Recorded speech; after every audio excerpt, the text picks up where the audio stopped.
The first time I laid eyes on Frank Kowalski, he was in the county jail. Not in the visitation room, not after a Sunday service where he'd perhaps missed confession for too long. No, he was behind the glass, accused of endangering the lives of 26 children by being the very reason they were all still alive. A contradiction, an absurdity. It hit me like a physical blow.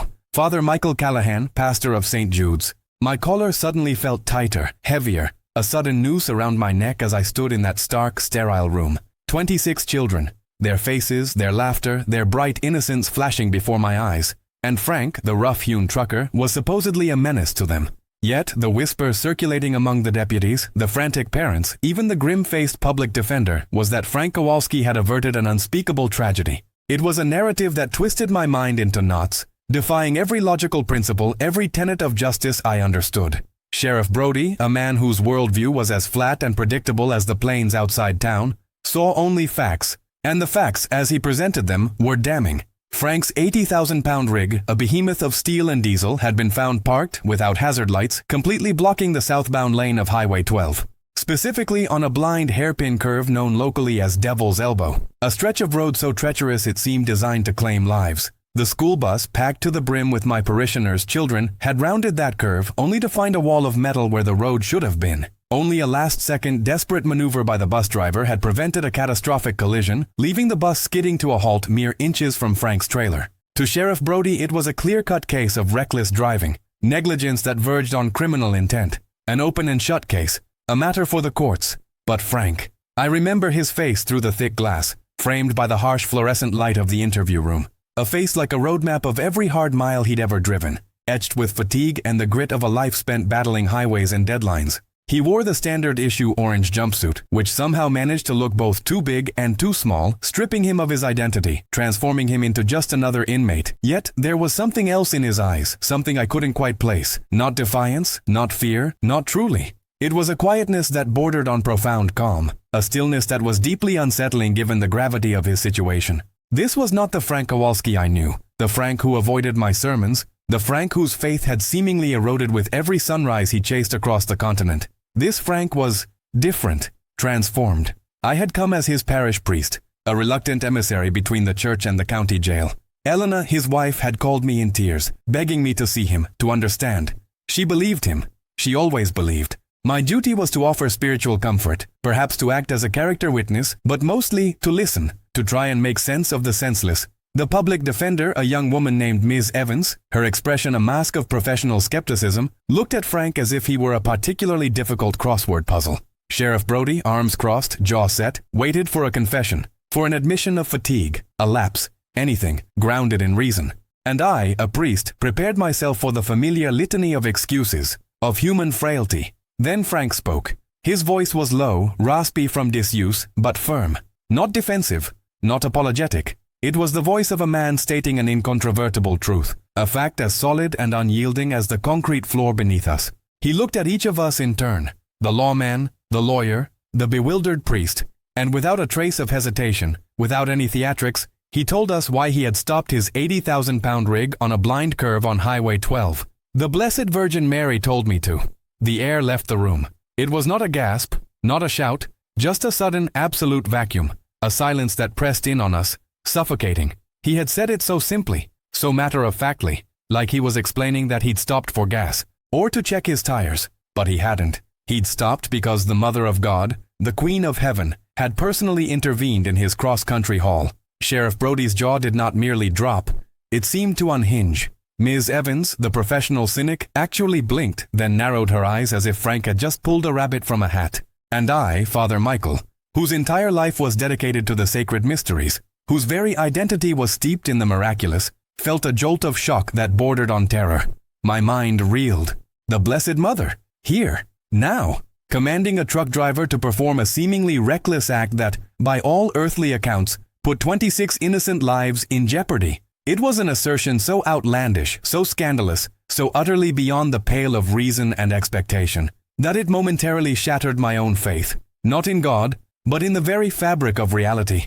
The silence that followed was heavier than Frank's truck, heavier than the burden of the law, heavier than any cross I had ever borne. It was the silence of the impossible, the silence of a world turned upside down. This man, Frank Kowalski, claimed to have heard the Mother of God, and in doing so he had become the key to an impossible contradiction, a scandal that had saved a busload of children and a mystery that would consume my waking thoughts, challenging everything I believed. I knew then, standing in that cold jail, that I was no longer just a parish priest. I was a witness to something truly unholy, or perhaps truly divine.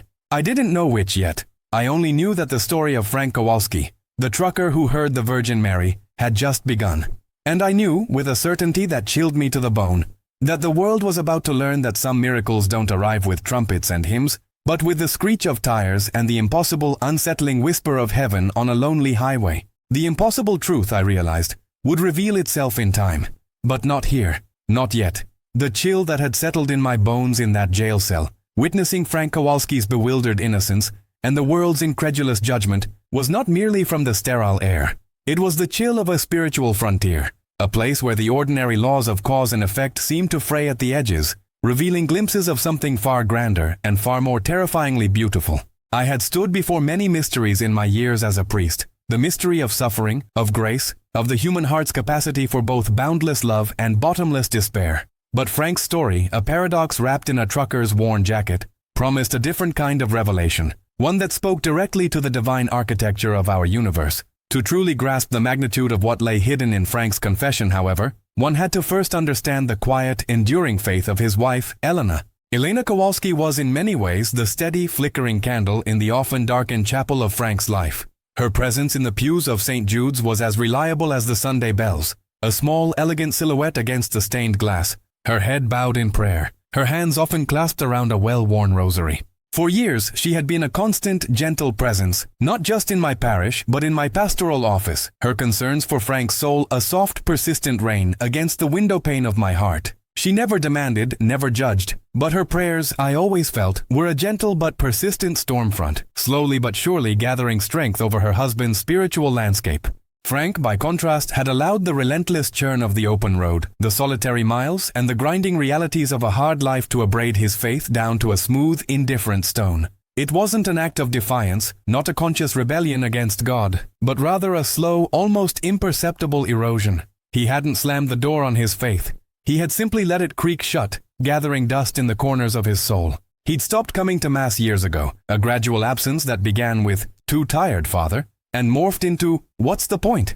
The dashboard of his massive rig, once adorned with a small plastic statue of St. Christopher and a rosary, still bore these items, but they had become little more than decorations, dusty talismans of a forgotten creed, like faded photos in a drawer. The beads that Elena had once lovingly placed there, meant to be touched and prayed upon, now simply swayed with the truck's momentum, soundless and unheeded. When he did speak of God, it was with the weary cynicism of a man who had seen too much of the world's harshness, its arbitrary cruelty, and too little of its redeeming grace. "If there's a God, Father," he'd once mumbled during a fleeting visit to the rectory for a baptism certificate, "he's got a funny way of showing it, ain't he? All those miles, all those lonely towns, all those good people struggling, makes you wonder where he is." His eyes, accustomed to scanning endless horizons, held a distant, almost vacant look when the conversation turned to matters of the spirit. He wasn't angry. Not truly. He was just tired. Tired of believing without seeing. Tired of hoping without tangible reward.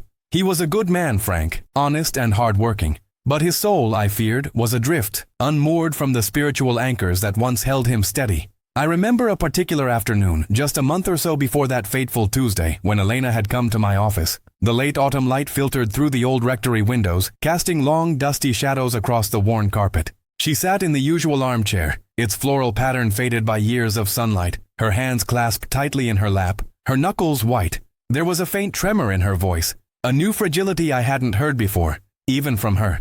"Father Michael," she began, her gaze fixed on a small crucifix on my wall. I worry about Frank." I nodded, accustomed to her gentle petitions, her quiet anxieties for her husband. "He's out on a long haul, isn't he? To Arizona?" "Yes, Father. He called this morning. He sounded distant, more than usual."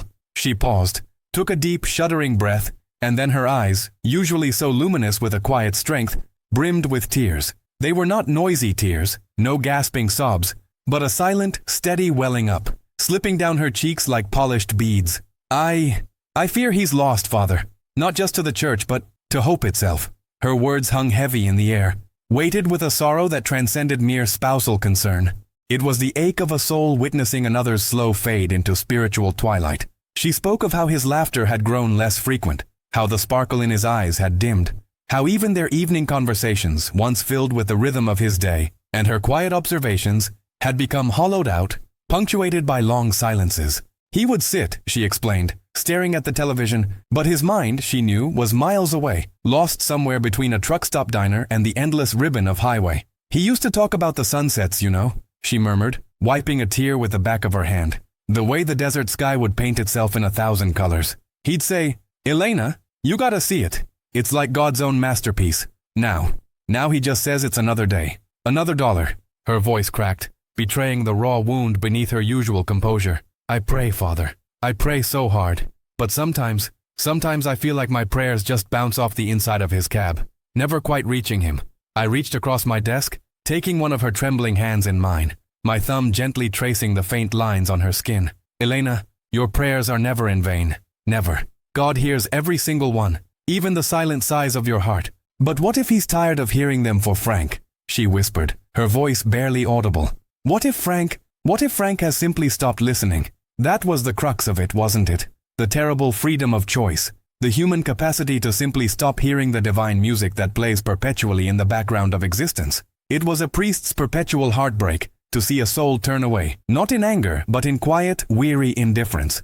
"Elena," I said, my voice soft but firm, "God's love is not conditional on our attentiveness. It simply is. It surrounds us, sustains us, even when we are too weary or too distracted to perceive it.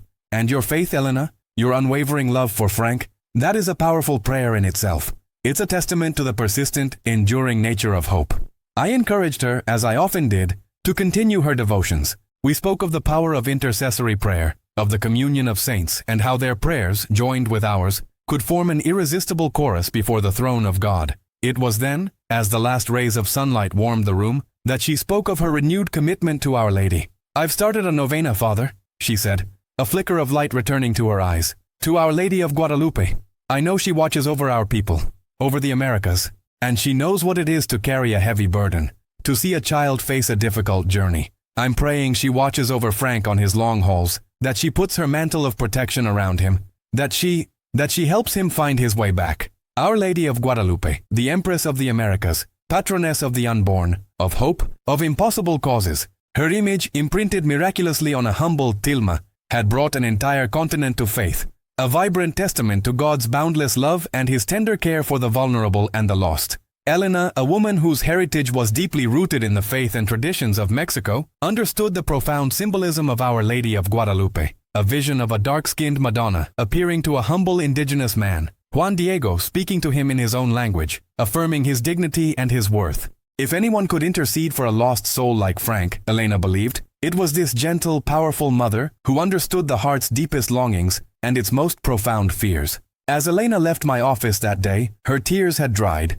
leaving behind a subtle luminescence in her eyes. It was not joy, not yet, but a renewed sense of purpose, a quiet, desperate hope kindled in the flickering flame of her novena. She was not just praying for Frank's safety on the treacherous roads he navigated daily. She was praying for his soul, for the return of that spark of wonder, that connection to the divine that had once illuminated his life. She was praying for a miracle, though she would never have articulated it so boldly. She was simply praying for Frank to find his way home, in every sense of the word. And I, watching her go, felt the weight of her hope, the profound need for divine intervention, not just for Frank's physical well-being, but for the very essence of his spirit. I knew then that Frank Kowalski's journey wasn't just a physical one across state lines. It was a spiritual odyssey, a pilgrimage away from faith that had now, through Elena's persistent love and prayer, reached a critical juncture. The stage was set, not just for a potential earthly tragedy, but for a spiritual one, a silent, unseen drama unfolding across thousands of miles. The world, I mused, often mistakes absence for silence,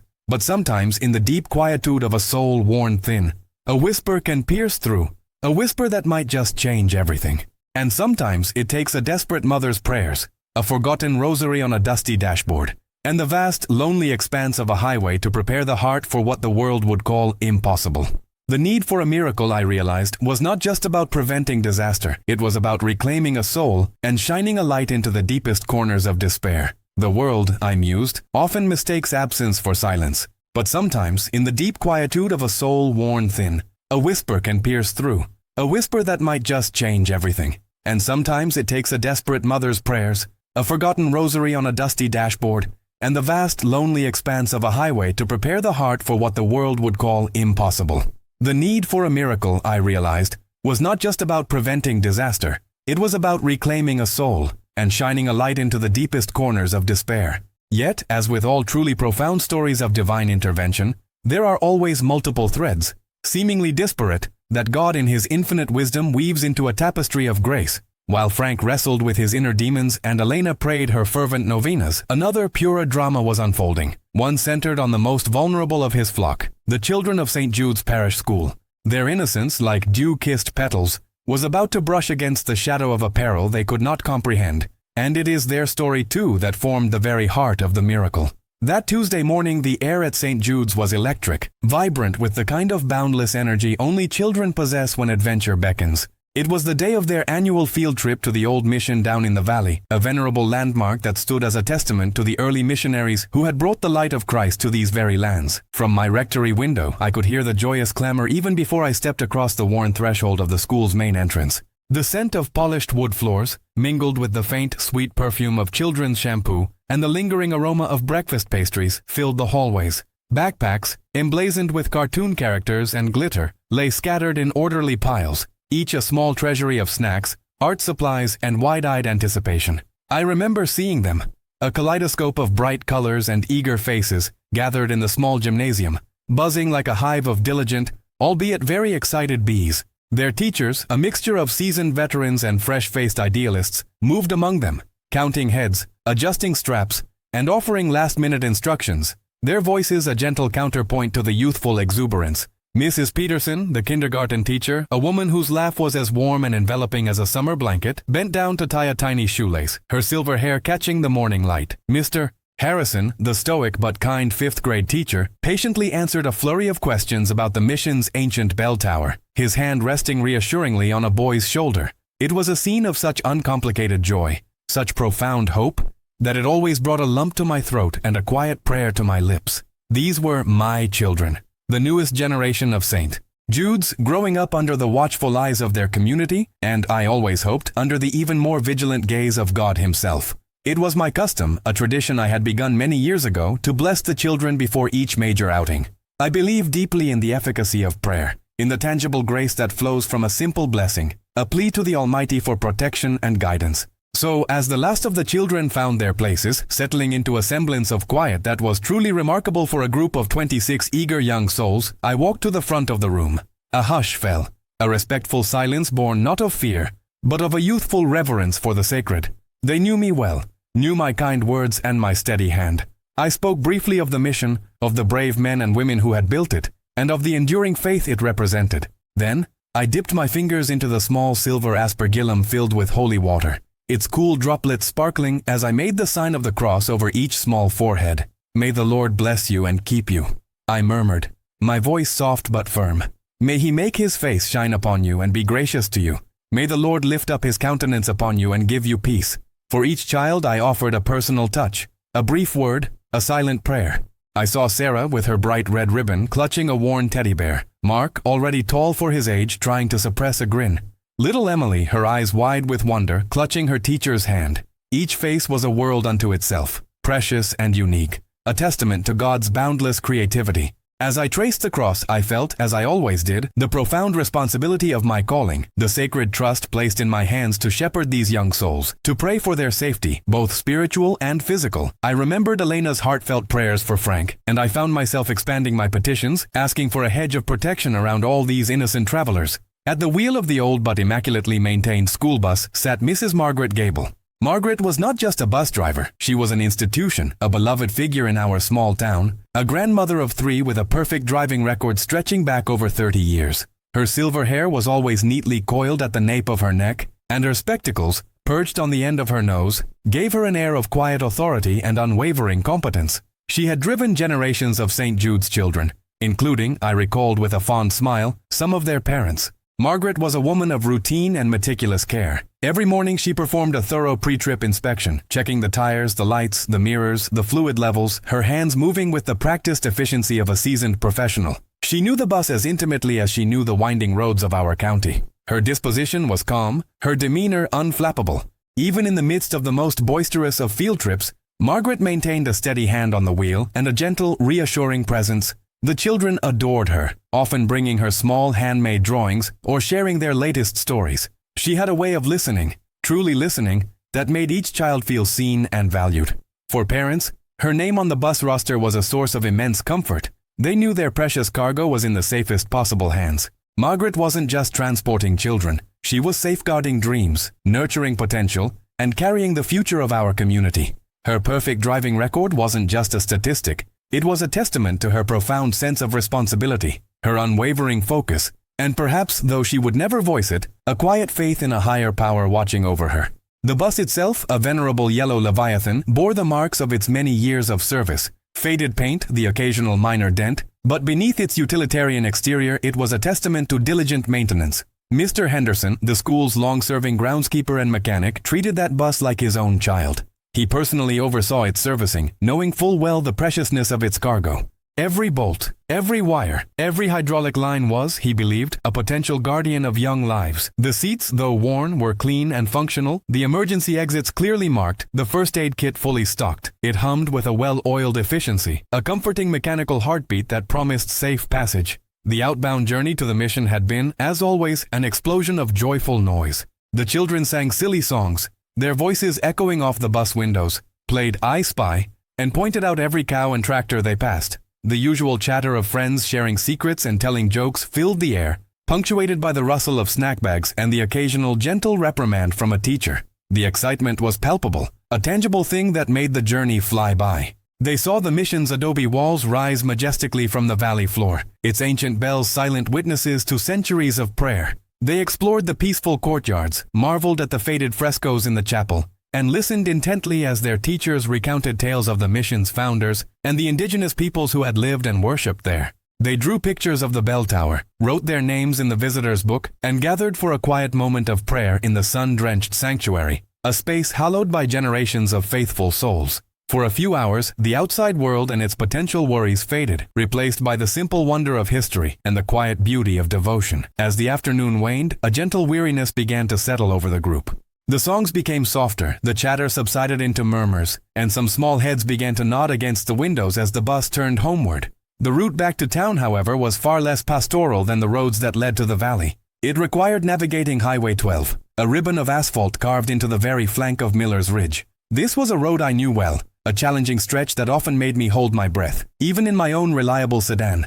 It was a route notorious for its sharp turns, its unforgiving gradients, and its precipitous drop-offs into the canyon below, a gaping maw that seemed to swallow the afternoon sun. Locally, one particular hairpin curve was known by an ominous name, Devil's Elbow. Devil's Elbow was a malevolent twist in the road, a near 90-degree bend that appeared with startling abruptness after a long, sweeping descent. On one side, the sheer rock face of Miller's Ridge rose dramatically, casting deep shadows even at midday. On the other, a narrow, crumbling shoulder gave way to a 1,000-foot plummet into the arid, unforgiving canyon floor. There was no guardrail here, no forgiving buffer between the asphalt and the abyss. The county, plagued by budget cuts and the sheer expense of constructing such a barrier on such a difficult geological feature, had long deferred its installation, an omission that had fueled many a local lament and more than a few near misses over the years. Even for an experienced driver, navigating Devil's Elbow required absolute concentration, a perfect line, and a healthy dose of caution. It was a place where mistakes were not merely inconvenient, they were catastrophic. The very name whispered of danger, a testament to the road's reputation, a warning etched into the collective memory of all who traversed it. I often reflected on the unseen perils that lurked within the most mundane of routines. How easily we trust in the solid ground beneath our feet, in the familiar hum of machinery, in the competence of human hands. We send our children off to school, to field trips, to summer camps, with a wave and a smile, assuming the natural order of things will prevail. But life, I knew, was a delicate tapestry, easily snagged, easily torn. It was in such moments of quiet reflection that I always found myself returning to prayer, to the humble acknowledgement of our profound dependence on God's grace, Elena's persistent love, her novena to Our Lady of Guadalupe, seemed to echo in my mind. Was it possible that such fervent prayers could, in some mysterious way, influence the trajectory of events, guiding an unseen hand, averting an unforeseen tragedy? The thought was both comforting and unsettling, a testament to the boundless mysteries of faith. Inside the bus, as it began its ascent and then descent along Highway 12, the initial exuberance of the mission visit had given way to a more subdued atmosphere. The younger children were dozing, their small bodies slumped comfortably against their seatmates or the windows, soft snores punctuating the low thrum of the engine. The older ones, perhaps a bit more aware of the winding road and the darkening shadows in the canyon below, spoke in quieter tones, their eyes occasionally drifting toward the intimidating panorama outside. The setting sun painted the distant mountains in hues of orange and purple, a majestic but somewhat foreboding backdrop to their homeward journey. They were innocent, blissfully unaware of the specific hazards of Devil's Elbow, trusting implicitly in Mrs. Gable and the sturdy yellow bus. Mrs. Gable, however, was acutely aware. Her hands gripped the steering wheel with a quiet assurance, her eyes scanning the road ahead, anticipating every curve, every dip. She had driven this road thousands of times, knew its every temperament, its every nuance.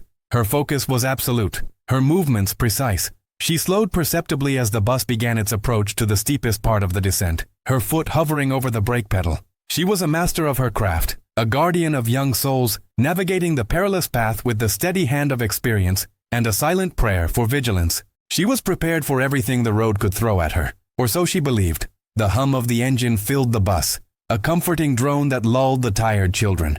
Outside, the wind whispered through the scrub brush on the canyon slopes, a faint, almost mournful sound. The bus rounded a gentle bend, then another, the engine working steadily, the air brakes sighing softly as Mrs. Gable feathered them. Ahead, obscured by a stand of wind-stunted pines and a jutting rock outcropping, lay Devil's Elbow. The bus, carrying its precious cargo of laughter and dreams, was moving steadily towards a point in space and time where, by all the world's logic, a tragedy was waiting to unfold. The stage was set, the characters unknowingly in their places, and the curtain was about to rise on a moment that would forever redefine the boundaries of what was possible, a testament to a grace that transcends human understanding, a miracle awaiting its manifestation. The hum of the engine filled the bus, a comforting drone that lulled the tired children. Outside, the wind whispered through the scrub brush on the canyon slopes, a faint, almost mournful sound. The bus rounded a gentle bend, then another, the engine working steadily, the air brakes sighing softly as Mrs. Gable feathered them. Ahead, obscured by a stand of wind-stunted pines and a jutting rock outcropping, lay Devil's Elbow. The bus, carrying its precious cargo of laughter and dreams, was moving steadily towards a point in space and time where, by all the world's logic, a tragedy was waiting to unfold. The stage was set, the characters unknowingly in their places, and the curtain was about to rise on a moment that would forever redefine the boundaries of what was possible. A testament to a grace that transcends human understanding, a miracle awaiting its manifestation. And then, it happened. Not with a bang, but with a terrifying protracted shriek.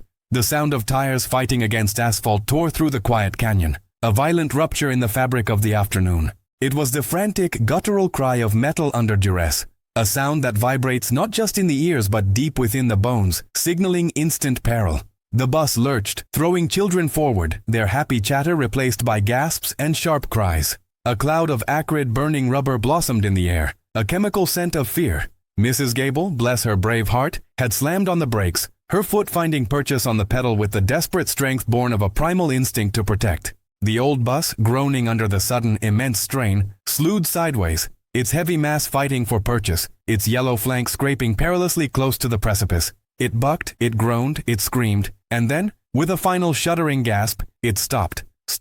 Inches, mere terrifying inches from the rust-flecked trailer of Frank Kowalski's 80,000-pound rig, which stood like an immovable, unexpected wall directly in the southbound lane, completely blocking the narrow passage of Devil's Elbow. The silence that followed was heavier, more profound than any sound. It was the silence of held breaths, of shock, of the sudden brutal collision of anticipated momentum with an unyielding obstacle.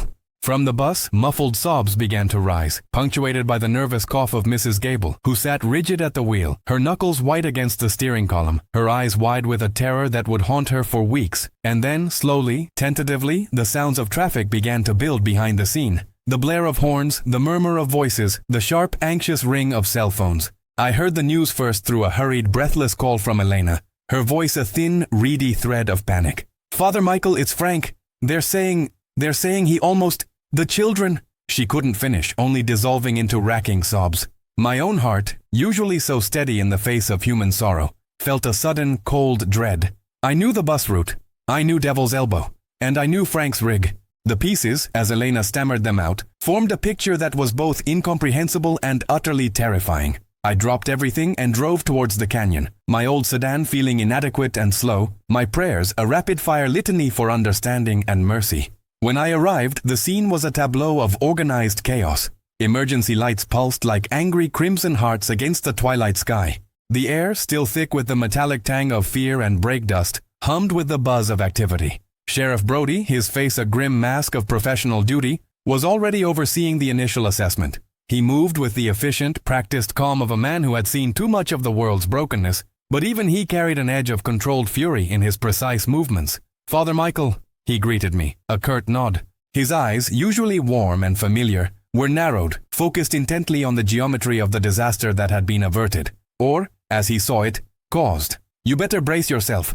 This is a mess." He led me to the edge of the scene, away from the weeping children who were being carefully transferred to another bus, away from the frantic parents who had rushed to the site, their relief quickly congealing into a righteous, white-hot anger. The sheriff's finger swept across the landscape, outlining the stark facts. "See here, Father. This is Devil's Elbow, narrowest point on Highway 12. Blind curve, 100-foot drop on the other side of that guardrail, what's left of it." He paused, his gaze hardening as it settled on Frank's massive 18-wheeler. "And right there, blocking the entire southbound lane, is Mr. Kowalski's rig. No hazard lights, no warning signs, just stopped." My gaze followed his, trying to reconcile the image before me with the Frank I knew. The weary, good-hearted man, albeit one whose faith had grown dim. The truck, an imposing behemoth of chrome and steel, sat motionless, its massive tires planted firmly on the asphalt. It looked utterly out of place, an alien obstruction in the natural flow of the highway. The yellow school bus, angled sharply, its side dangerously close to the crumbling edge of the road, was indeed only inches from Frank's trailer. The proximity was stomach-churning, a visceral testament to how close a cataclysm had come. Sheriff Brody continued, his voice devoid of speculation, focused solely on the cold, hard evidence. "Mrs. Gable, God bless her, saw him at the last possible second, had to lay on the brakes hard, spun out. If she hadn't, if she'd been a second slower, a foot further over, we'd be looking at a recovery operation, not an accident report." His words hung in the air, heavy with unspoken dread, painting a grim picture of what could have been. The sheer scale of potential loss. 26 young lives, innocent and vibrant, extinguished in an instant. The thought sent a shiver down my spine, chilling me to the core. "We found Mr. Kowalski in his cab," Brody added, his voice tinged with incredulity. "Just sitting there, calm as you please. Said he had a feeling. A feeling, Father. On Devil's Elbow. With a school bus full of children bearing down on him." The sheriff shook his head, a gesture of profound disbelief. "Frank's always been a bit eccentric. But this is beyond reckless. This is negligence of the highest order." My mind reeled. Frank, whom I had tried for years to draw back to the fold, now stood accused of endangering the very lives I had blessed that morning. The world, as Sheriff Brody presented it, was stark, logical, and damning. There was no room for feelings on a treacherous mountain highway. There was only cause and effect, negligence and consequence. As the hours bled into the evening, the narrative began to crystallize, hardening into an undeniable truth in the public eye. The initial relief that swept through the parents, a wave of profound gratitude that their children were safe, quickly curdled into a furious indignation. I saw it firsthand. Mothers with tear-streaked faces, clinging to their bewildered little ones, their voices rising in a crescendo of anger. "He could have killed them!" one woman shrieked, her eyes burning with a protective fury. "Who stops a truck there? On that curve? He should be locked up." Another father, his face pale with lingering fear, echoed her sentiment. "Reckless, absolutely reckless. He doesn't belong on the road if he's going to pull stunts like that." The local news vans, their satellite dishes extended like hungry antennae, descended upon the scene. Reporters, their microphones thrust forward, sought out anyone with a quote, anyone to confirm the emerging storyline. The headlines the next morning were brutal. "Truckers' folly endangers St. Jude's children. Reckless driver blocks Devil's Elbow, near catastrophe averted. Parents demand justice for highway horror." Frank Kowalski, a man who had spent decades quietly earning his living on the open road, was instantly transformed into a villain, a menace to society. His very name became synonymous with danger and irresponsibility. I tried to intercede, to speak to the parents, to explain that Frank was a good man, that there must be some misunderstanding. But my words, gentle and conciliatory, were drowned out by the roar of public outrage. Their fear, their relief, and their anger were too raw, too potent. They saw only the evidence before them. A truck where it shouldn't be, a bus full of children narrowly escaping disaster. The world's logic, stark and unyielding, offered no other explanation. Frank's trucking company, under immense public pressure and facing potential legal liabilities, swiftly moved to distance themselves. A press release, cold and corporate, was issued early the next day, announcing Frank's immediate suspension without pay, pending a full investigation. It was a preemptive strike, a crucifixion by paperwork, effectively severing his livelihood and casting him further into isolation. A man who prided himself on his work, on his reliability, was now stripped of his profession, his reputation in tatters. I visited Frank at the county jail. The sterile, echoing corridors a stark contrast to the lively warmth of St. Jude's. He was in an orange jumpsuit, his weathered face, usually expressive with the fatigue of the road, now etched with a strange combination of bewilderment and a profound, almost peaceful awe. He looked utterly out of place, a gentle giant trapped in a cage of the world's making. "Father Michael," he said, his voice quiet, almost hoarse, his eyes distant, as if still gazing at something unseen. "They don't understand. Nobody understands." I sat across from him, the plastic table between us cold and unyielding, a physical manifestation of the chasm that separated his explanation from the world's. "Frank, my son," I began, my voice as soft as I could make it, trying to bridge that gap with compassion. "Tell me what happened. The sheriff, the parents, they see only that you stopped your rig in the most dangerous spot imaginable. What was it you told them? About a feeling?" He closed his eyes, took a slow, deliberate breath, and when he opened them again, there was a glint of something I hadn't seen in him for years, a flicker of the sacred. "It wasn't a feeling, Father," he corrected me, his voice barely above a whisper. "It was a voice, clear as a bell. Not in my ears, not outside me, inside my head, my heart, my very soul." He paused, searching for the words, as if describing a color to a blind man. "And it was her. I know it was her." "Her, Frank?" I prompted gently, my heart stirring with a nascent hope, a dangerous, fragile whisper against the clamor of reason. "The Blessed Mother, Father," he affirmed, his gaze now steady, resolute. "She told me. She said, 'Pull over. Stop here, my son.'" He looked at me, his eyes pleading for understanding. "And Father, I did. I had to. It was like I had no choice. But it wasn't a bad no choice, you understand? It was a beautiful no choice. A peace I ain't felt since I was a boy in catechism class. A scent," he added, almost as an afterthought, an ethereal fragrance that had filled his cab, even on that dusty, scrub-lined highway. Roses. Fresh, sweet, impossible roses. I listened, my priest's heart torn between empathy for his conviction and the cold, hard logic that awaited him in a court of law. His defense, a whisper from heaven, a personal communication from the Queen of Angels, was no defense at all in a world governed by statutes and precedents, by tire marks and eyewitness accounts. Sheriff Brody, the prosecutor, the judge, the media, the terrified parents, none of them would accept such an explanation. They would demand tangible proof, verifiable facts, a rational chain of events, and Frank had none, save for the immutable, unshakable certainty within his own soul. His only witness was God himself, and God, in the eyes of the law, rarely takes the stand. As I left the jail that day, the weight of Frank's predicament pressed down on me like a physical burden. How could I, his spiritual shepherd, reconcile the world's truth with what Frank insisted was divine truth?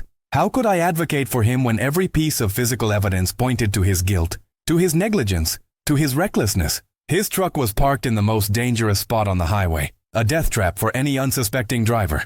The bus had almost collided with it. 26 children had been placed in mortal peril. These were the facts, stark and unyielding, undeniable in their starkness. The worldly evidence against Frank was overwhelming. It was a suffocating blanket of accusations and condemnations, woven from fear, anger, and the cold threads of logic. He stood alone, his faith, once a flickering ember, now a desperate private flame, invisible to the judging eyes of the world. In the face of such an onslaught, what hope did a man have? How could he possibly be absolved? The world had made its judgment, swift and unforgiving, and without an intervention that defied all human understanding, Frank Kowalski was doomed to bear the cross of a crime he believed he had been divinely commanded to commit. The stage for a miracle was not merely set, it was demanded, yearned for, a desperate plea for the hand of God to cut through the impenetrable logic of man. I remember the sterile, cold visitation room of the county jail with a clarity that time cannot diminish. It was a place designed to strip away comfort, to mute hope. Its cinder-block walls and reinforced glass a stark testament to separation. The air, perpetually recycled, carried the faint metallic scent of institutional disinfectant, a smell that always seemed to me like an attempt to cleanse not just surfaces, but the very spirit. Frank sat opposite me, separated by a scarred formica table, his hands, once powerful and steady at the wheel of his colossal rig, now resting on the tabletop with a hesitant tremor. His face, a landscape etched by sun, wind, and the relentless solitude of endless highways, was paler than usual, softened by the harsh fluorescent light that seemed to leach the color from everything it touched. He wore the standard-issue orange jumpsuit, a garment designed for anonymity, yet it could not extinguish the weariness in his eyes, nor the quiet storm brewing behind them. The preceding days had been an exercise in what felt like spiritual siege warfare. The sheriff's pronouncements, the media's sensationalism, the public's outrage, each had hammered at Frank's already beleaguered spirit. He had remained mostly silent, a man cornered, offering only the same impossible defense that no human court could comprehend. I had visited him several times since his arrest, praying with him, listening to his truncated, frustrated explanations, trying to bridge the chasm between his lived experience and the world's cold, hard facts. He had clung to his story, yes, but there was a fragility to his conviction then, a fear that even he might be losing his grip on what he believed to be true.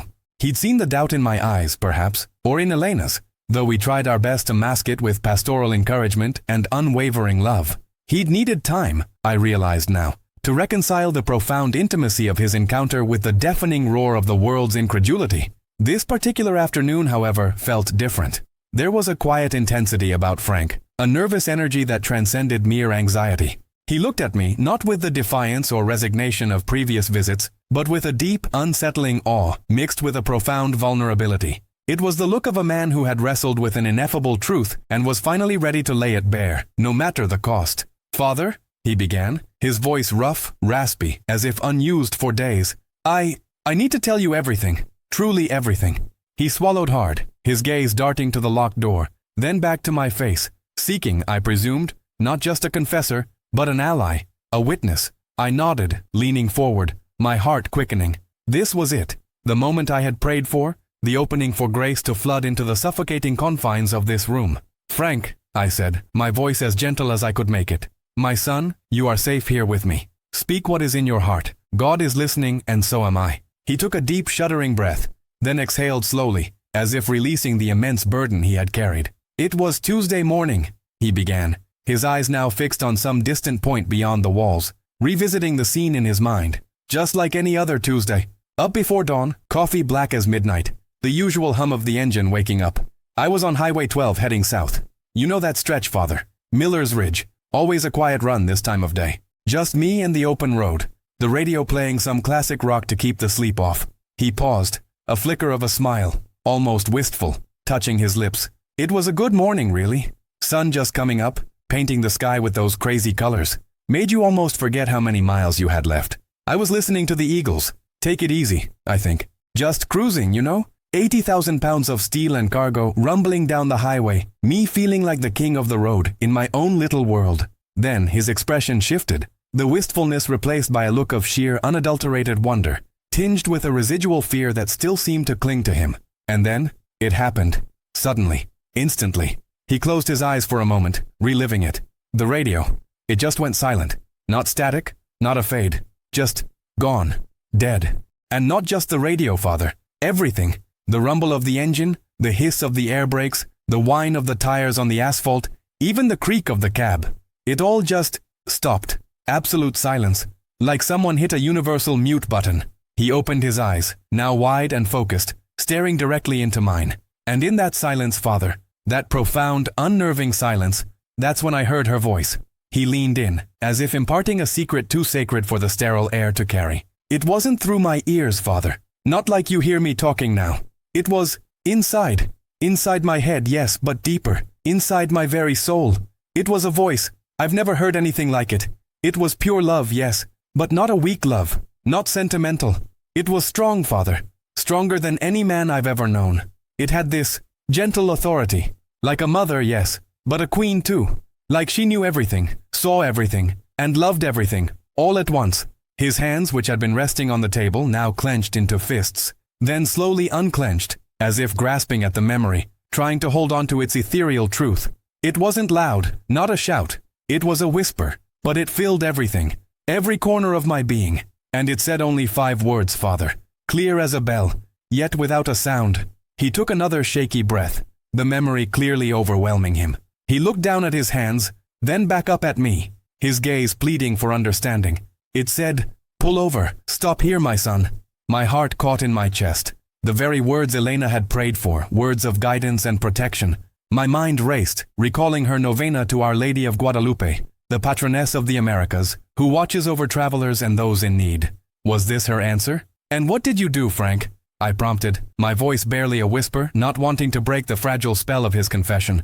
I just obeyed, he said, the wonder in his voice deepening. There was no question, Father. No doubt. No fear. You know me, Father. I'm a cautious man on the road. Stopping an 80,000-pound rig on a blind curve on Devil's Elbow? It's unthinkable. Against every rule, every instinct, every bit of common sense screams no. But there was no scream, Father, just this absolute profound peace that washed over me. It wasn't just in my mind, it was in my very bones, in my blood. It filled the cab, it filled me. And in that peace there was a certainty that was more real than the asphalt under my tires, more real than the sun in the sky. He spread his hands, palms up, a gesture of complete surrender. I didn't think about it, didn't analyze it, didn't question it. The moment I heard those words, it was like my hands and feet already knew what to do. I signaled, though there was no one around for miles. I downshifted, slowed, and gently, carefully, I pulled that big rig over to the shoulder. I stopped it right there, Father. Right on the curve, where she told me to. He paused, a flicker of something like shame crossing his face, a relic of his former self, the cynic who had dismissed such things as fanciful. And then, Father, that's when the roses came. I must have blinked, a slow, deliberate movement, processing his words. Roses? Here? In a truck cab? The symbolic resonance struck me instantly, undeniably. Roses? I repeated, my voice hushed. Yes, Father.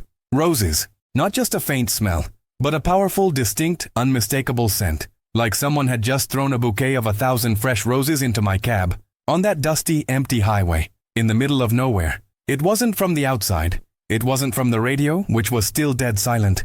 It was everywhere, so real, so vibrant, it almost felt like I could reach out and touch them. He closed his eyes again, drawing in a phantom breath as if trying to recall the very fragrance. It was beautiful, Father, and confusing. I remember looking in my mirror, looking around the cab, wondering if I was dreaming, or if I'd finally gone around the bend from too many long hauls. I felt this gentle joy, you know, and a little bit of fear, too. What was happening? What did it mean? His eyes snapped open, wide with a memory that still held the power to shock him to his core. And then, just as I was looking in that mirror, just as that sweet, sweet smell of roses was still thick in the air around me, that's when I saw it. The yellow blur, coming around the bend. Fast, too fast. His voice dropped to a near whisper, laden now with the raw terror of that moment, and the dawning horror of what could have been. The school bus, Father. It came screaming around that corner, its tires squealing, the whole thing lurching. It was heading right for me, right for the front of my rig. I braced myself. I thought, this is it. I've stopped on a blind curve because a voice told me to, and now I'm going to cause the worst accident of my life. My heart was in my throat, Father. It was like time slowed down. I saw the faces in the windows. Little children, scared, their eyes wide. He gestured with a shaking hand, describing the impossible proximity. It slid. It just kept sliding. And then it stopped. Inches. Father, I swear to God, inches from my trailer. I could have reached out and touched the grill. He covered his face with his hands for a moment, letting out a ragged sigh that sounded like it had been trapped in his chest since that Tuesday morning. When he lowered his hands, his eyes were wet, glistening in the harsh light. And then, it all clicked. The silence, the voice, the peace, the roses. It all came together. She didn't tell me to pull over because I was in danger, Father. She told me to pull over because they were. My truck wasn't in the way. It was the only thing stopping the way. The silence that followed in the visitation room was profound, echoing the sacred silence Frank had described in his cab. I sat there, my own heart swelling with a mixture of awe and profound gratitude. My mind went to Elena, to her novena, to her persistent, unwavering faith in the face of her husband's spiritual weariness. Our Lady of Guadalupe, watching over her son, guiding his hand, not just for his own salvation, but for the salvation of so many innocents. Frank, I finally managed, my voice thick with emotion. You heard her. You truly heard her. He nodded, a single tear tracing a path down his weathered cheek. I did, Father. I did. And I know it sounds crazy. I know what the sheriff says. I know what everyone thinks. But I swear on my life, I heard her. And I smelled the roses. It wasn't a dream. It wasn't a hallucination. It was real. More real than anything I've ever experienced. It was a grace, Frank, I said, reaching across the table to cover his trembling hand with my own. His skin was cold, but his spirit, I knew, was alight. A profound grace. A divine intervention. You were chosen, my son. Chosen to be an instrument of God's mercy. He looked at our joined hands, then back at me, a flicker of something new in his eyes. Not just awe, but dawning comprehension. A nascent peace settling into the depths of his soul. The cynicism that had once clouded his faith, the weary indifference that had kept him from the pews, seemed to have been burned away by the sacred fire of that moment in his cab. He was no longer just Frank Kowalski, the skeptical trucker. He was a man touched by the divine, a witness to the ineffable. But, why me, Father? He asked, his voice still hushed, filled with the humility of one who had inadvertently brushed against the hem of heaven. I haven't been a good Catholic. I let Elena down. I let God down. It is precisely in our weakness, Frank, I replied, squeezing his hand gently, that God often chooses to manifest his strength. Perhaps it was Elena's prayers that opened the way. Perhaps it was your simple, unthinking obedience in that moment that made you worthy. Or perhaps, my son, it was simply God's boundless love, extending itself to you and through you, to those children, because that is his nature. He saw your heart, perhaps not as you saw it, but as he knows it, capable of hearing his whisper when it truly mattered. The fluorescent lights of the jail room seemed to dim, or perhaps it was just the radiance of Frank's transformation. He sat there, a convicted man in the world's eyes, but in that sterile room, in that sacred moment of confession, he was reborn. He had answered a call beyond human comprehension, acted on an impulse that defied all logic, and in doing so had become a vessel for the miraculous. The world would not understand, not yet, but Frank knew. He knew with a certainty that transcended sight and sound. He had been given a glimpse behind the veil, a moment of profound communion with the divine, and that truth, whispered into his very soul, was now a roaring fire in his heart, inextinguishable by any human judgment. He was no longer just talking about the Virgin Mary. He was talking about her, his mother, his guide, his savior, and through her, the saving grace of God had manifested on a blind curve, preventing a tragedy that would have stained the heart of our community forever. The world called him reckless. Heaven called him son. And now, I saw, Frank was finally beginning to understand the difference. The world, in its weary wisdom, was quick to judge. Frank's whispered truth, born of roses and divine command, was met with the kind of polite but firm dismissal reserved for those whose realities diverged too sharply from the mundane. Even as I left the sterile visitation room, carrying the weight of his conviction and the perplexing scent of unexplained roses still lingering faintly on my cassock, I knew the uphill battle Frank faced. His experience, deeply personal and profoundly spiritual, clashed head-on with the cold, hard logic of accident reports and traffic laws. People nodded sympathetically, perhaps, but the glint in their eyes spoke of concern for his mental state, not belief in his tale. Yet, a different kind of silence began to fall in the days that followed. Not the disbelieving silence of the jail cell, but the heavy, expectant quiet that precedes a revelation. It began in the hushed corridors of the State Department of Transportation, in the fluorescent glow of forensic mechanics workshops, and in the solemn offices of the state police. This was not the silence that follows a human confession, but the stillness that descends when objective truth, painstakingly uncovered, begins to speak for itself. 2 days after Frank Kowalski parked his behemoth rig on that treacherous curve, blocking what seemed to be a clear lane to disaster, the state investigators released their preliminary report. These were not men given to flights of fancy or spiritual speculation.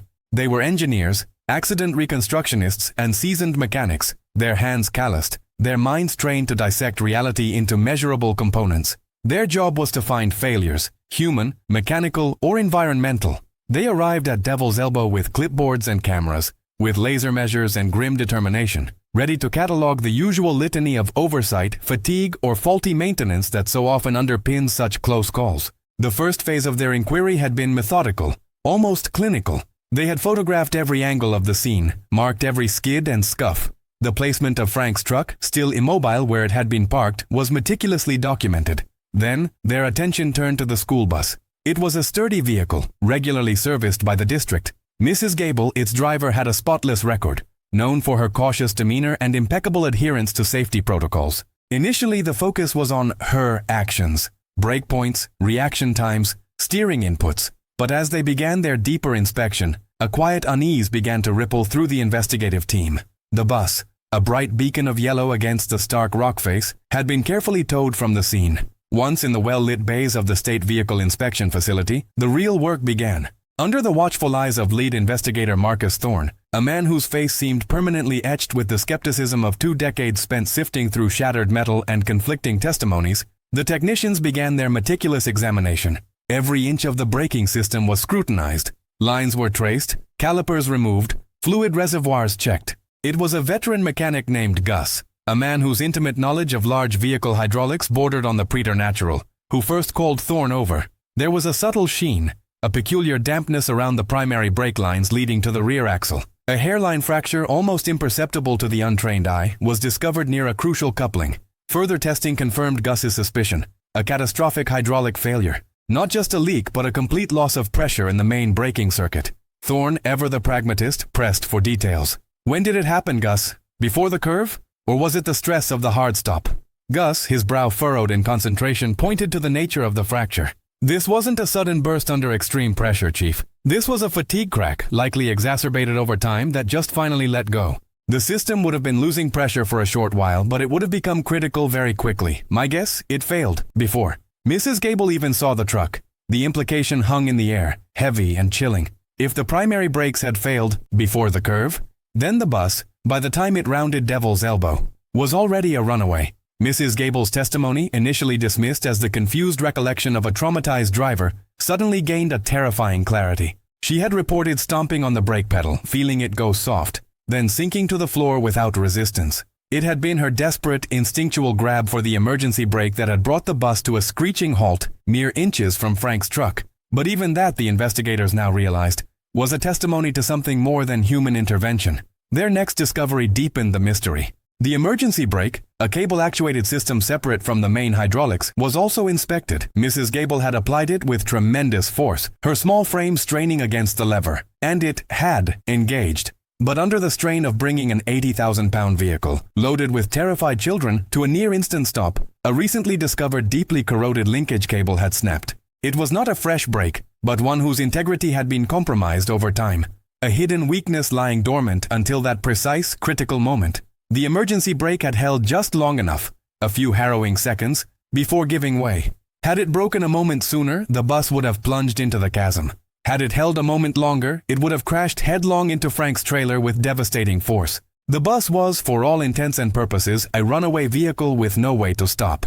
This conclusion, grim and irrefutable, began to silence the initial chorus of critics. The media, which had been so quick to condemn Frank as a negligent menace, found themselves grasping for new headlines. The frantic parents, who had demanded prosecution, now listened with dawning horror and then profound, tearful relief. But the most compelling evidence, the one that left even the hardened investigators shaking their heads in bewildered awe, came from a most unassuming source: the bus's onboard data recorder.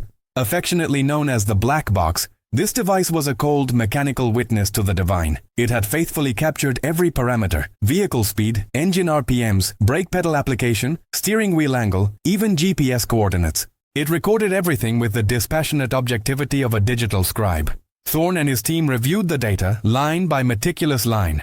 The graphs told a story of accelerating velocity. Then Mrs. Gable's frantic, repeated application of the primary brake pedal, followed by an immediate, chilling flatline in hydraulic pressure, confirming the catastrophic failure, before the bus entered the curve. Then, a sharp spike in input to the emergency brake, followed by a sudden, jarring deceleration. The GPS data pinpointed the exact location where the bus finally came to a complete stop, directly against Frank Kowalski's trailer, squarely within the blind spot of Devil's Elbow. The bus had been traveling at 47 miles per hour when the primary brakes failed nearly half a mile before the curve. It picked up speed, gaining momentum as it entered the treacherous descent. Mrs. Gable's valiant effort with the emergency brake, the only thing she had left, had begun to slow it from 58 mph, just as it rounded the bend. The recorder showed the precise moment of impact. A gentle brush, really, indicating a near-complete stop, against Frank's truck. The evidence was undeniable. The bus was out of control. It was hurtling towards an inevitable plunge into the canyon, with Mrs. Gable, despite her heroic efforts, powerless to stop it. The voice Frank heard, the roses he smelled, the inexplicable compulsion he felt to stop his 80,000-pound rig on that precise, seemingly nonsensical spot, had not been a coincidence. It had been the precise, critical intervention required to intercept a runaway vehicle at the exact moment its last resort failed. When Marcus Thorne presented the full, unvarnished report to his superiors, he spoke in a low, almost reverent tone, stripped of his usual cynicism. "Father Michael," he later confided to me, his gaze distant, "I've seen freak accidents, I've seen human error, and I've seen incredible luck. But this wasn't luck. This was a series of events, each catastrophic in its own right, converging in such a way that only one outcome was possible if not for what Frank Kowalski did. And what he did was inexplicable by any rational metric. What they found silenced every critic, not with words, but with the cold, hard, mechanical truth of data points and corroded metal, all pointing to a singular, impossible confluence of events that screamed of design, not chance. The miracle, I realized, was not just in the whisper Frank heard, nor in the inexplicable peace that guided his hands. The true miracle was in the orchestration, the divine choreography that allowed a mechanical breakdown, a human act of obedience, and a child-filled bus to meet at the precise intersection where tragedy would have been absolute, but instead became an impossible salvation. It was a testament to a God who not only speaks to the heart, but also orchestrates the very fabric of reality to shield his children. The world, through the lens of empirical data, was forced to confront something beyond its understanding. A quiet, irrefutable echo of heaven's watchful care. And in that echo, Frank Kowalski found his vindication, not from human judgment, but from the very laws of physics, realigned by a love beyond measure. The world, through the lens of empirical data, was forced to confront something beyond its understanding. A quiet, irrefutable echo of heaven's watchful care. And in that echo, Frank Kowalski found his vindication, not from human judgment, but from the very laws of physics, realigned by a love beyond measure. It was 2 days later when Sheriff Brody called me. His voice, usually gruff and laced with the weary authority of a man who'd seen too much of humanity's failings, held a new, unfamiliar note, a tremor of something akin to awe, perhaps even fear. "Father Michael," he said, his words measured, "could you come down to the station? Mr. Kowalski is here. There's something I need you both to see." I arrived to find Frank already seated in Brody's office, not in an orange jumpsuit, but in his worn denim jacket and a faded ball cap, clutching it with both hands. He wasn't handcuffed, and the air around him felt different, lighter, yet charged with a quiet intensity. His gaze, usually a distant highway blur, was fixed on some invisible point beyond the sheriff's wall, his face a canvas of disbelief and something profound I couldn't quite name. Sheriff Brody, meanwhile, was hunched over his computer, his shoulders tense, a muscle twitching in his jaw.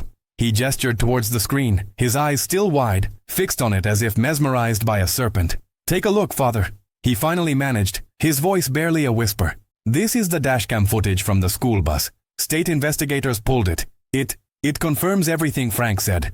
And more." He clicked a mouse and the screen flickered to life, showing the familiar, slightly warped perspective from the front of the St. Jude's school bus. It was a beautiful, clear Tuesday morning, the kind that whispers of innocent joy and endless possibilities. Sunshine spilled onto the winding ribbon of Highway 12, framed by the rugged beauty of Miller's Ridge. The audio track was a cacophony of children's excited chatter, their laughter bright and carefree, a sound that, in retrospect, seemed terribly fragile, like spun glass on the edge of a precipice. Then, the camera rounded a gentle bend, and the road ahead became a blur as the bus accelerated. Mrs. Gable's hands, visible at the bottom of the frame, gripped the wheel, her knuckles white. The children's voices escalated, a wave of joyful noise, then suddenly a collective gasp.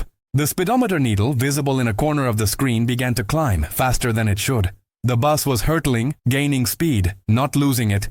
My heart constricted in my chest. I knew this road, the treacherous descent into Devil's Elbow. The video showed the exact moment of terror. Mrs. Gable's foot slammed down, the floor of the bus momentarily visible as her heel dug in. But there was no deceleration.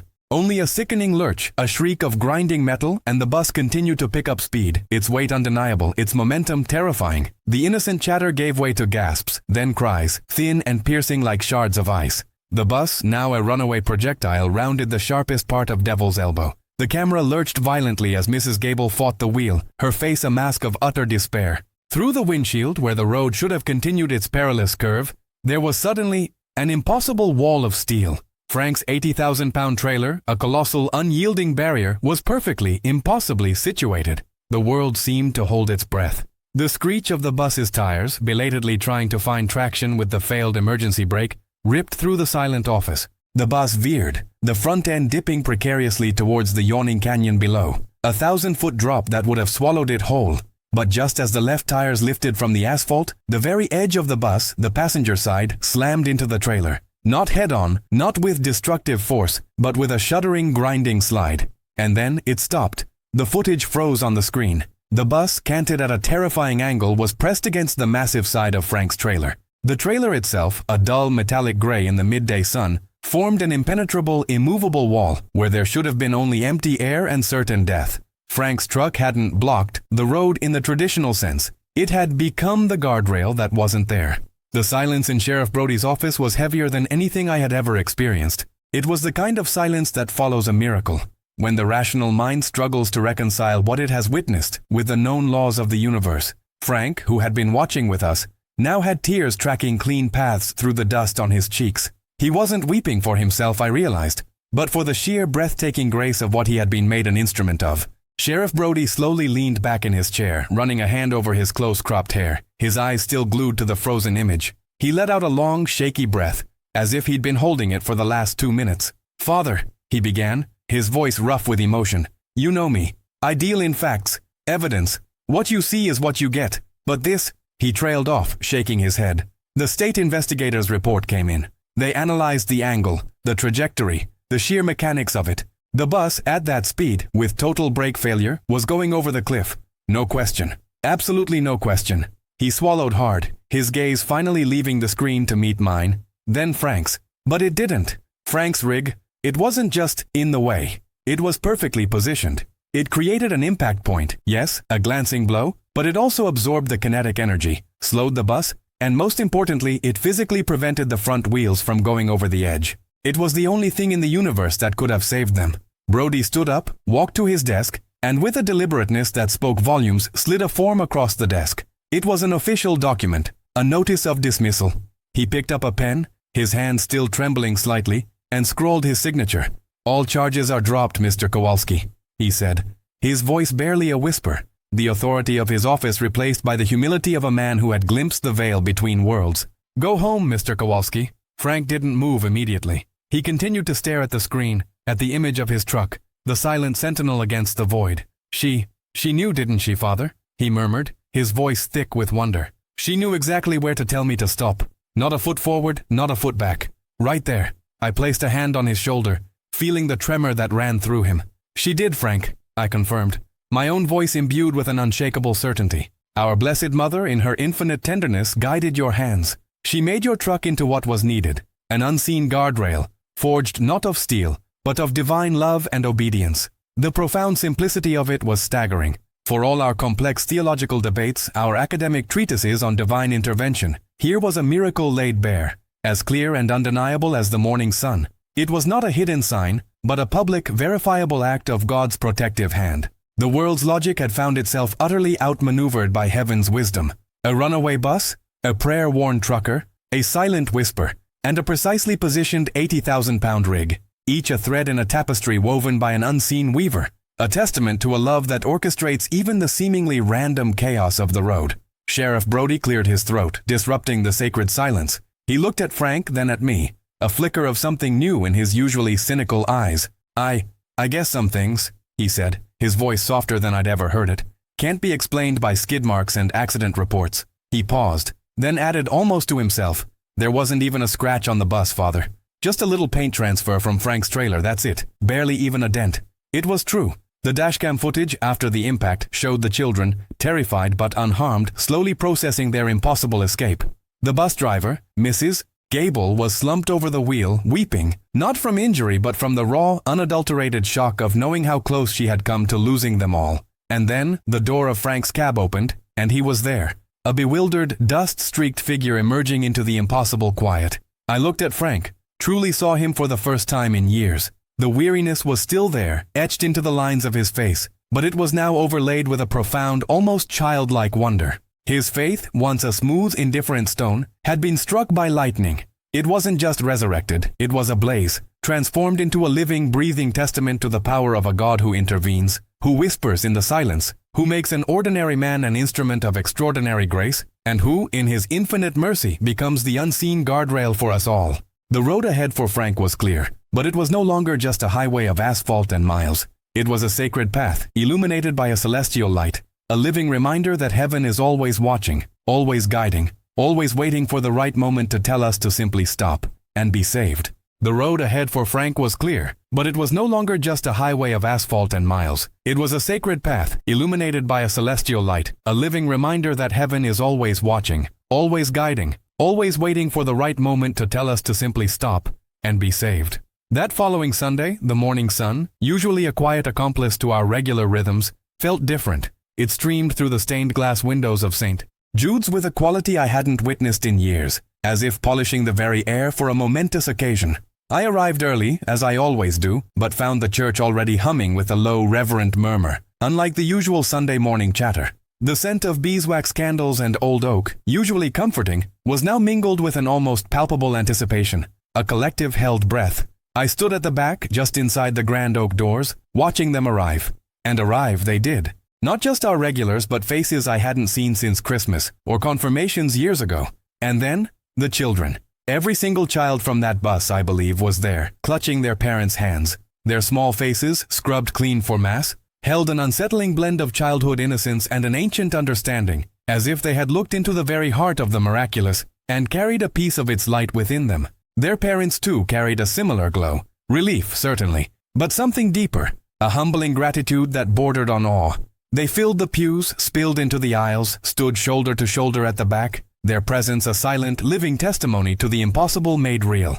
And there, in the very first pew, sat Frank and Elena Kowalski. Elena, usually so quick to offer a shy smile or a whispered greeting, sat upright, her hands clasped, a beatific calm on her face. Her eyes, which I had so often seen clouded with worry, now shone with a profound, almost luminous peace. And Frank, my Frank, the hardened trucker, the man who had seen too much of the world's harshness, sat beside her. His shoulders, usually slumped with the weight of the road, were squared, yet his posture radiated not pride, but a quiet humility. He looked smaller somehow, less burdened, as if a great weight had been lifted from his soul and replaced with something infinitely lighter, more precious. He held Elena's hand, his fingers gently tracing the lines of her knuckles, a silent promise, a renewed covenant. I noticed then a faint glint of silver from his other hand, resting on his knee.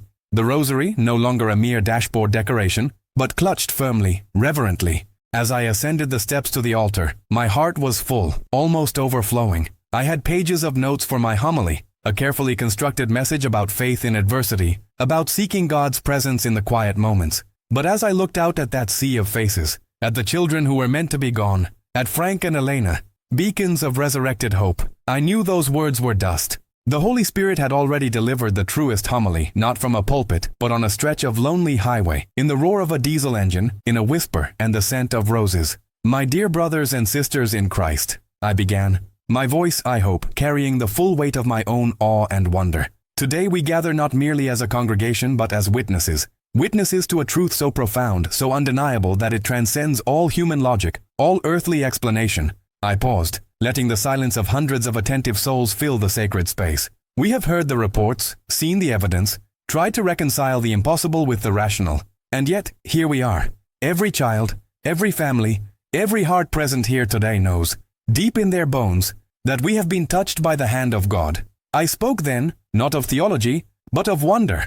I spoke of the mysterious ways of God, how His love is not a distant concept, but an active, living force. We often pray for a shield against life's dangers, I said, my gaze sweeping across the faces of the children. But sometimes God's shield is not an invisible barrier. Sometimes His mercy is a guardrail, made of 80,000 pounds of steel, placed precisely where there was once only open air and a 1,000-foot drop. Sometimes His intervention takes the form of an ordinary man, a humble trucker, who simply stops, because a voice, unheard by ears but understood by the soul, tells him to. I explained that faith, true faith, is not about understanding God's intricate plan. It is about trusting it unconditionally. Frank Kowalski, I continued, nodding towards the front pew, did not know why he was told to stop. He did not know the catastrophic failure unfolding just moments behind him. He simply heard, and he obeyed. And in that simple act of obedience, born of a whisper and a scent of roses, Lives were saved. Not just physical lives, my friends, but souls. Souls that might have hardened in cynicism. Souls that might have lost hope. Frank's faith, once worn thin by the relentless miles of life, has been resurrected, transformed into a burning fire for all of us to witness. The Eucharist that followed felt different too. Each wafer, each sip of wine was imbued with a heightened significance, a tangible presence of Christ among us, a continuation of that grace poured out on Devil's elbow. It was a communion not just of sacrament, but of shared miracle, a silent testament to the God who sees, who knows, and who saves. After Mass, the usual post-service bustle was softened by a lingering reverence. People spoke in hushed tones, embraced with a newfound earnestness. I watched as Frank, not seeking accolades or conversation, gravitated towards the baptismal font, a place where new life is symbolically begun. He stood there for a long time, his rosary still wrapped around his fingers, tracing the cool marble rim of the font. His gaze was fixed on the holy water, an infinite depth in his eyes, as if he were seeing not just the water, but the wellspring of all grace. He wasn't a hero seeking praise. He was a humble servant, profoundly aware of the instrument he had been, yet even more profoundly aware of the hand that had guided him. I walked over and laid a hand on his shoulder. He turned, and in his eyes I saw not the old weariness, but an ocean of gratitude, a peace that passeth all understanding. His faith was no longer a smooth, indifferent stone, polished by the world's indifference. It was a resurrected and burning fire, a testament to the fact that heaven is always watching the road, waiting for the right moment to tell us to simply stop and be saved. And for us, the living witnesses, it was a powerful, hopeful reminder that even in the most perilous corners of our journey, divine love is our constant companion, ready to become the unseen guardrail, guiding us, whispering to our souls, bringing us home.